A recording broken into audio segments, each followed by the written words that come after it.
obviously people that come to jail, there's multiple types of people, and but every now and then there's somebody that has some mental health issues and concerns, and usually they're, a lot of times they're being brought to jail for a very low level type of offense or crime or something like that. Some of them is some medication issues, stuff like that. Of course, if they're in there for a serious offense, then they still have to answer for that. But on some of those, we were having some success, certainly, and not necessarily seeing them come back. With our judicial system, courts have shut down. Our Chief Justice of South Carolina has made some very questionable decisions. I think that has impacted us negatively and has really put us behind the 8 ball.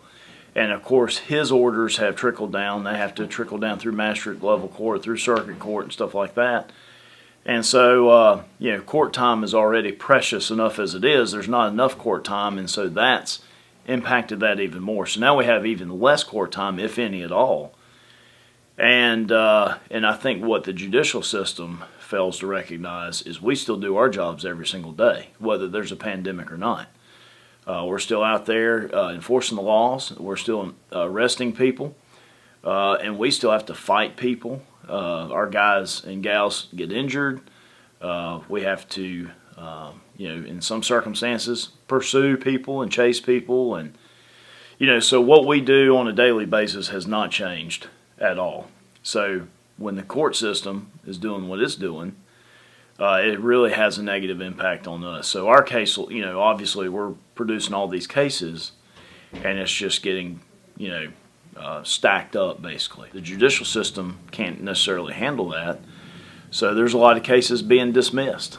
We've indirectly was told that they were going to dismiss 600 of our cases by the end of the year, and that blows our minds because that's 600 cases that we've put a lot of blood, sweat, and tears into. But there's got to be a better way of handling what we're going through. We have the authority to put someone in jail, and of course we prepare that case and we submit it. That case goes to the solicitor's office for prosecution. Beyond that, them being in jail, I have no control over. So at that point, it's either the solicitor's office or our judges that decide who stays in jail for how long, etc. And so what we're seeing is, there's been a significant reduction in our jail because of the fear of the inmates getting COVID-19, when actually the jail over 2020 has proven to probably be the safest place for most of these inmates because we've had very little, very minute cases of COVID-19 within our jail. We've seen so many people being released from jail because of the fear that they're going to get the coronavirus in our facility. So that's hurt us because we're chasing the same people over and over. So I'm hoping that working along with the judicial system, with the solicitor and our judges, that we can get back on track to where we were and see a lot of these folks get prosecuted that need to be. I believe a lot of people need help. A lot of people need prison time, and there's some that just need to go away for a while and get them out of here so we can make sure we can ensure the safety that we need in our communities for our children. We kind of keep a rolling tab on our what we call our top 20 here at the sheriff's office. And of course, every now and then those top 20 kind of changes. If we could focus on those top 20 and we could get the judicial system to focus on the top 20, we would reduce crime significantly in the county, because you really have a small population of people that are doing the most crimes. That's the thing. You have a variety of criminals. You have some that are, one-time offenders. Obviously there's a lot of those situations, and that may be anything from a DUI to a domestic violence situation. It's just that one time that they did something to offend that that you can prove, of course. But then you have the others that will offend and they'll get out of jail the next day because they're bonded out. They offend again, then they're bonded out again. And we literally have people out there on the streets that have been arrested and bonded out 15 to 20 times and still hadn't gone to court on the first offense. And that's our biggest problem right there. That is if you wanted to ask me what my biggest frustration is, it is dealing with those types of knuckleheads and the fact that we can't get them prosecuted and sent out of here. Been blessed over the last 4 years. We've been able to get crime to go down across the board. And I would say this year in 2020, I would say the coronavirus has even impacted that even more. And I would say that the numbers we've been looking at is it's down another 9 to 10% almost in most areas. The issues that we deal with within our communities as far as mental health issues, that has spiked tremendously. So, you know, I think a lot of like behavioral health and places like that have actually had to reduce the volume of people they've been able to help because, you know, they have to limit who's all coming in the doors and et cetera, et cetera. And between us and EMS, we're the ones that are having to deal with the mental health issues. And so there's been a tremendous spike when that's concerned. We have a division here at the Sheriff's Office that is our emergency services division, and what they do is they, of course, help plan and prepare in the case of big emergencies, natural disasters, of course. When the ice storm comes around, and sometimes we get some pretty good ice storms.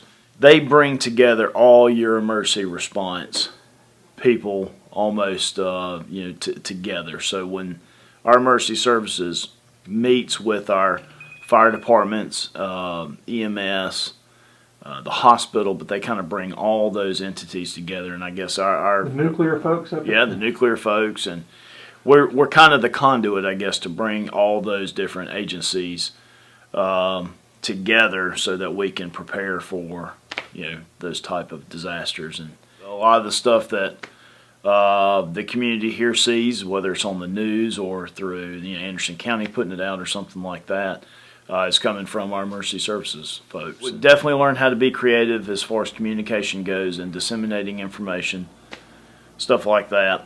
But I miss the personal contact that I usually have with our community and our communities.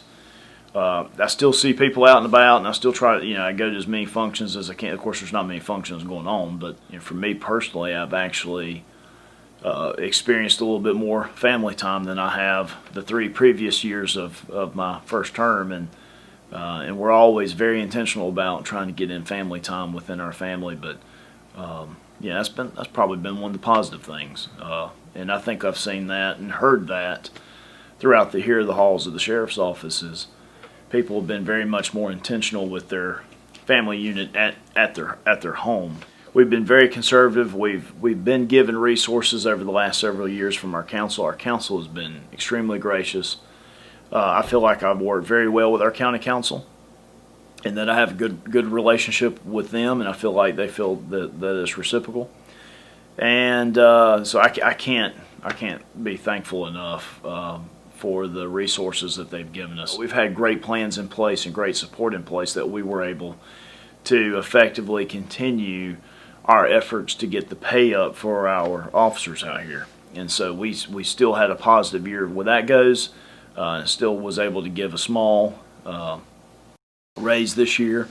And of course, that's something that's planned well in advance, and that we are very conservative with other areas of our budget, so we can make sure we do that. And of course, I couldn't do that without the council's support. As long as we can explain why, and and it's absolutely something that we need in order to effectively do our jobs, our county council has been very gracious to us. We have newer equipment, up-to-date equipment that we didn't have before. We'll see what 2020 does to all of us, but I was really hoping for 21 to be kind of a year of growth and add some personnel. I could probably tell you about 4 or 5 developments in Anderson County that's going to bring about another 2,500 homes to Anderson County. That's crazy, And if you're looking at an average in each home, you're talking about 3.5 people, in each home. So you're adding all those residents in Anderson County, and so it's we have to grow too. It's a big county. It's a big county, and the more subdivisions, the more housing complexes, everything else that's built within Anderson County requires more law enforcement and more resources, more fire resources, more EMS resources. So we're kind of studying that, waiting on the census results, obviously, to come out. That may help us, with some federal funding. We've did our best to train people this year. A lot of training opportunities were canceled. A lot of the training opportunities that we can't necessarily offer, but other, whether it's at the academy or some specialized law enforcement school or something like that, most of that stuff was canceled. So we really hope 21 is going to be a big year for training. Not only do we need to be high speed, but we've got to be up to date on the latest and greatest knowledge, and we just, the world is ever changing, so we have to be prepared for that. Get on the website, which is www.andersonsheriff.org. And remember, that's in sheriff, it's 1 R, 2 F's. So I get that a lot. They want to put 2 R's in sheriff. It's 1 R, 2 F's. So www.andersonsheriff.org. Go there. There's a whole host of links on there that you can click for information that you're searching for. Certainly you can call us. 260-4400 is our main line. My direct office number is 864-260-4417. And of course, as you get back to your church groups and civic groups and everything else, if there's anything we can do to serve you guys, let us know. We have so many resources, and we have things that we love to train the public in. So, and we're itching to get back to getting back to normal, so we can keep our community trained up and then prepared also for whatever they could face.